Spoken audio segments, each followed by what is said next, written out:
You're listening to the Moneyweb Now podcast series with Simon Brown. Live streamed every weekday at 6:30 a.m. It's Wednesday, 19 August.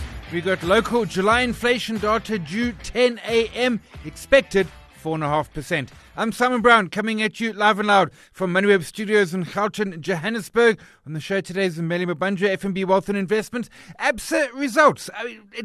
Local looking quite good. Rest of the continent struggling. It's this opportunity. Absa's been cheap forever. Isaac Odendale from Old Mutual Wealth Investment Strategist.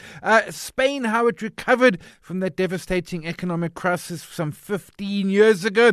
And are there lessons for South Africa? And then we're going to be chatting with PPO Serve, the CEO, on medical savings account, why it disappears so quickly, and what questions should we be asking our medical aid as we renew going into 2027.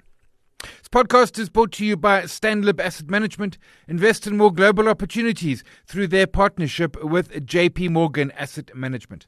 Morning headlines, Moneyweb, Ramachorpa on SA's first electricity pricing policy change in 17 years and what they're looking to achieve. Business Day in Klanklanene returns to senior public finance role. Former minister returns to chair the Financial and Fiscal Commission.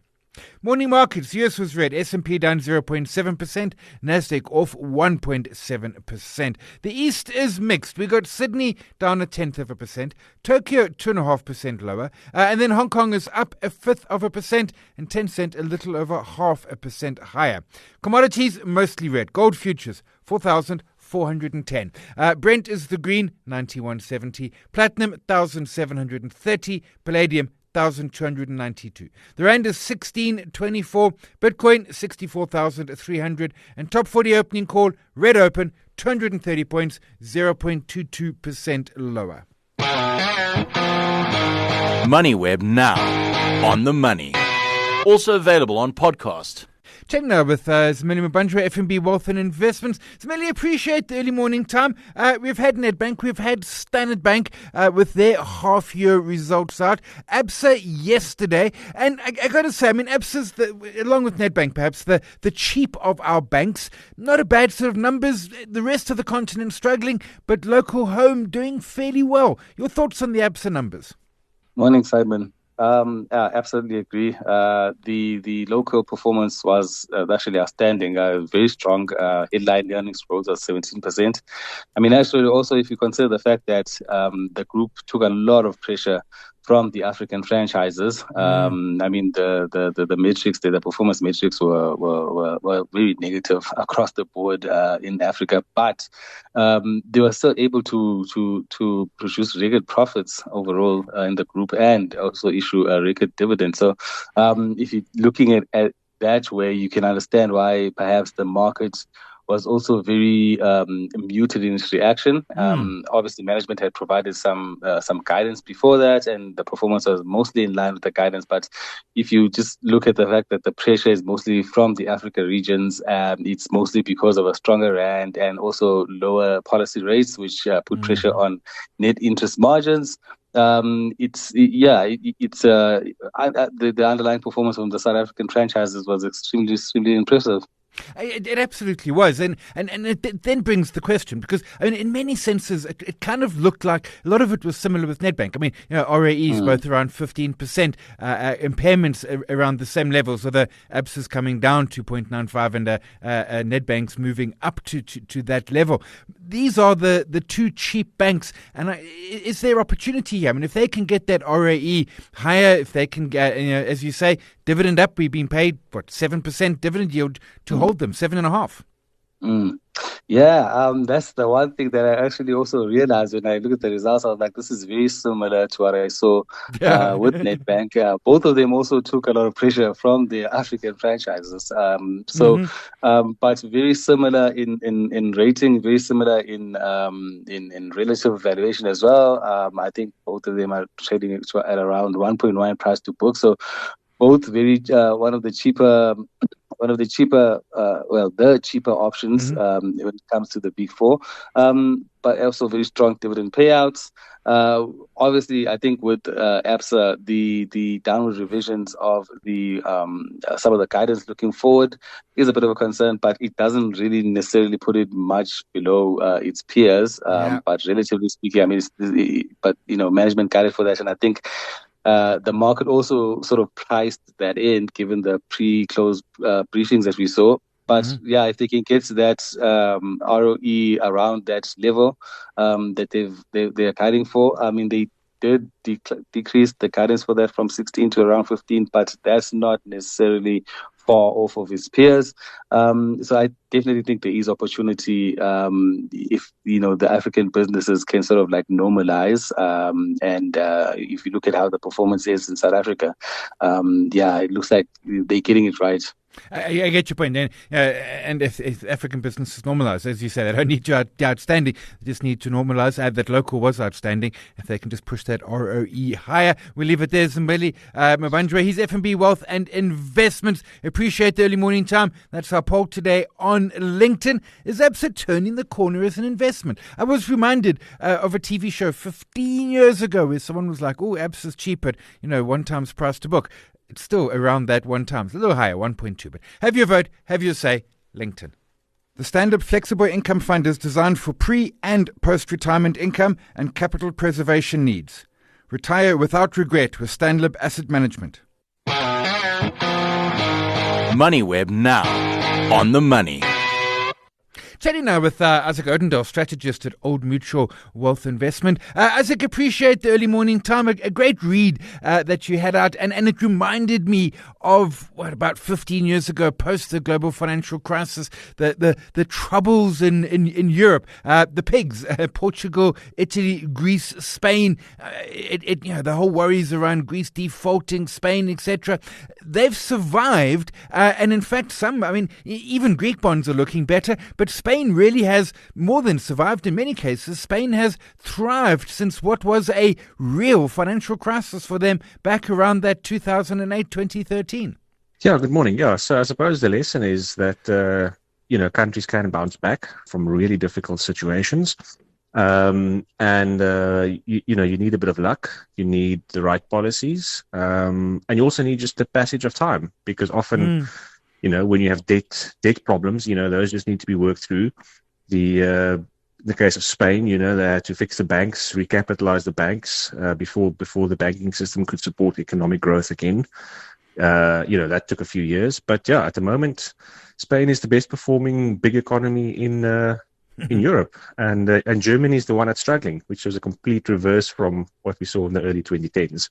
Absolutely. I mean, Germany was Angela Merkel who kind of held it all together. Germany was at the heart of it, and they're now struggling. But I like your point around the banks, because if we think around South Africa, and I want to touch into some of the things Spain did that we could potentially do. We don't have a banking crisis; we have a growth crisis. In other words, we are perhaps a little bit ahead because our banks are well capitalized. We don't need to fix them first. No, so in a sense, that's the good news and the bad news. The good news is our financial system is actually world class. Banks, asset management, the whole, and can really, really support economic growth. I think the problem is the financial system needs to see the opportunities to invest in. And today, the real thing is around infrastructure projects, and the whole debate around getting the so-called bankable projects right. Getting that pipeline ready. So the financial system is absolutely ready to support economic growth. The reason I say it's bad news that we don't have a crisis behind us is because, that kind of massive crisis can catalyze action.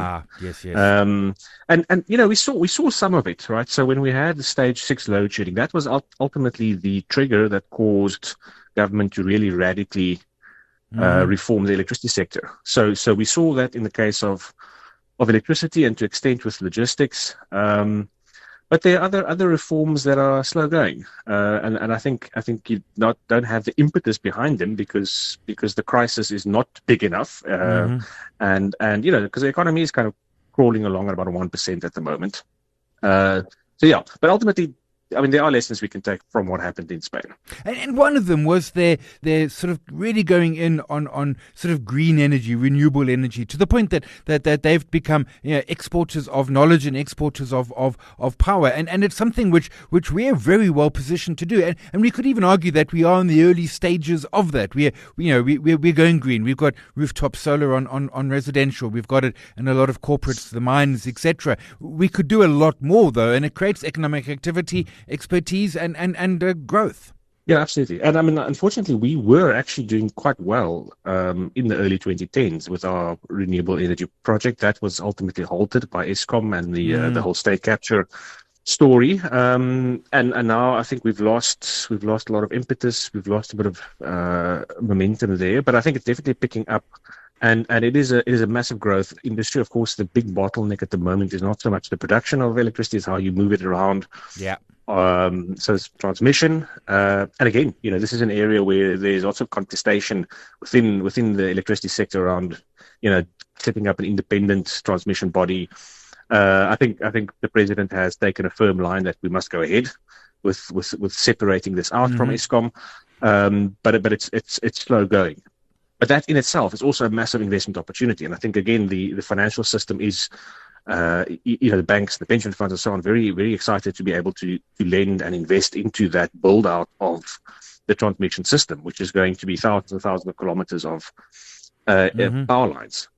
Yeah, absolutely, and I take your point. There is some tension, it seems, with the electricity minister and the president and Eskom around that. You also mentioned immigration and how it comes with cons, and we've seen that very much locally as well. But it comes with pros for an economy at the same time. Spain used it to a benefit to a degree, as could we. Yeah, I mean, I think the thing in Europe, Spain, as well as the rest of Europe, is if you look at their aging profile, these countries need to make a choice around: do we want to shrink, or do we want to allow immigrants? And it's not for us to say what choice they should make, but ultimately that's the choice. And I think Spain has, because of its kind of colonial history, and it's perhaps more easily able to absorb, Spanish-speaking immigrants from South America, for instance, than it is perhaps for Norway or Sweden to absorb immigrants, just by way of example.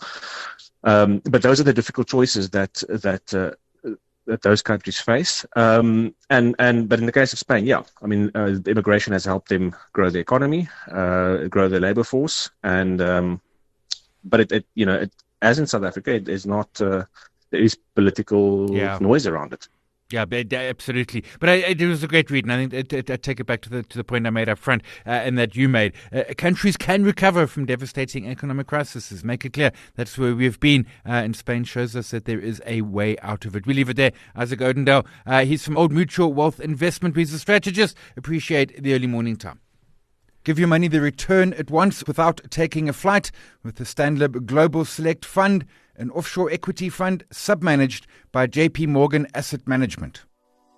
Building wealth doesn't happen by chance. It happens by making the right decisions. Join John Minyaki from Old Mutual at the Moneyweb Economy and Investing Conference at the Money Summit as he shares practical strategies for building long-term wealth, avoiding common investment mistakes, and creating lasting financial success in the real world.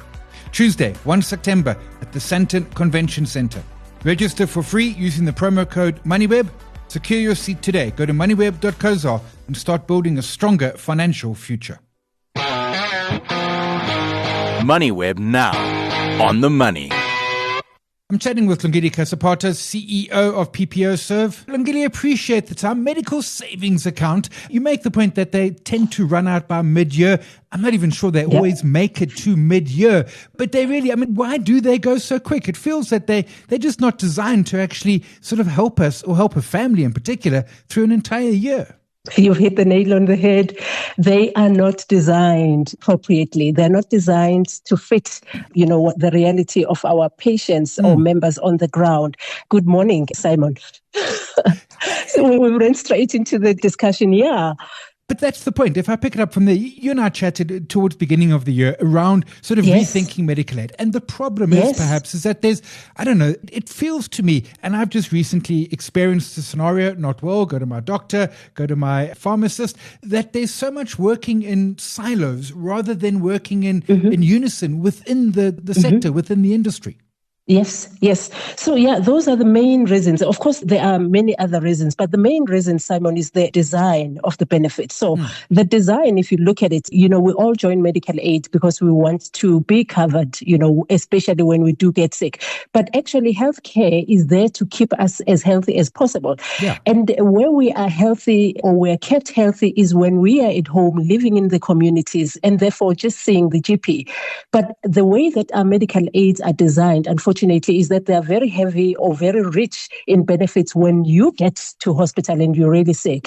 But they're not as heavy or as rich while you are healthy and living outside of the hospital. And that's where you want it to be quite rich, because you want people to seek care when it's still early. You want people to have this proactive care so that it keeps them healthy, preventative care and all of those.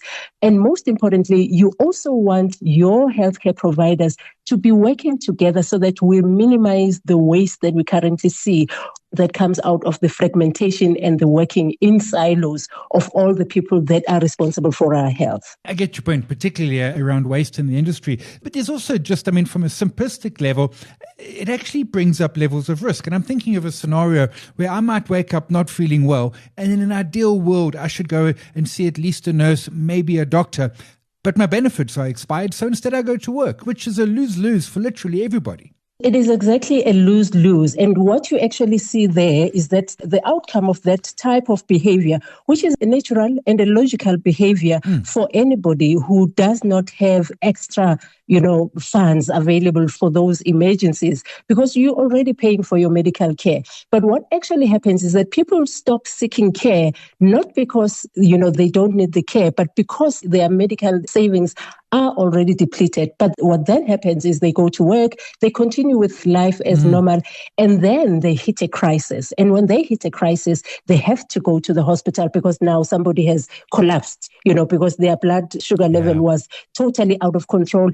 And what then happens is that costs the scheme, the system, and the individual a lot more in terms of health outcomes. One might get a stroke, one might go into kidney failure. That's a lot more risky. That's a lot more dangerous for the member, but also for the scheme. If you've got somebody who did not go for their glucose diabetes screening or diabetes monitoring, which could have cost 400 rands, 500 rands, whatever it is, on a regular basis, they end up collapsing. They end up going into kidney failure. And now they have to be undergoing dialysis for a long term. That costs the scheme and the whole system actually a lot more.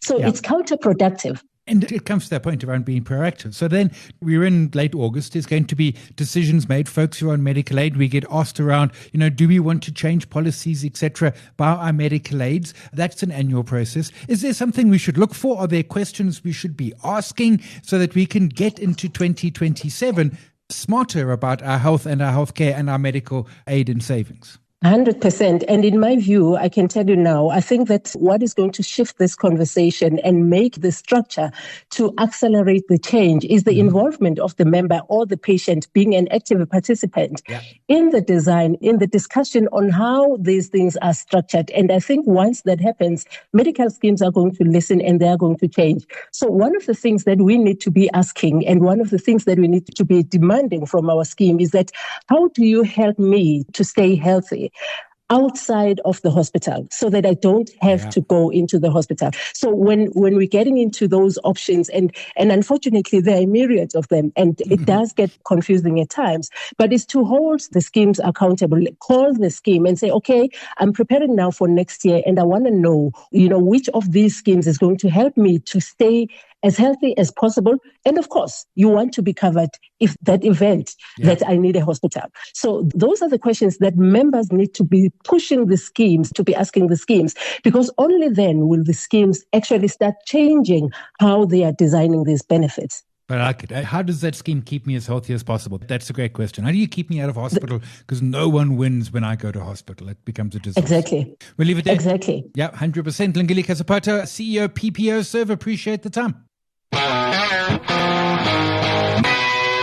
That's it for today. We're chatting with Viv Govender yesterday, who, of course, from Rand Swiss, talking around the unexpected resignations of the SPAR chair and deputy chair. We asked if this improved the group's tough situation in a fast-changing retail environment. Viv was very much clear that, man, things are just changing too fast. SPAR's getting left behind. We asked you, almost 3/4 said no, still tough. Rest was split between yes, but slowly, and some of you saying that you sure hope so. Have your vote, have your say, LinkedIn.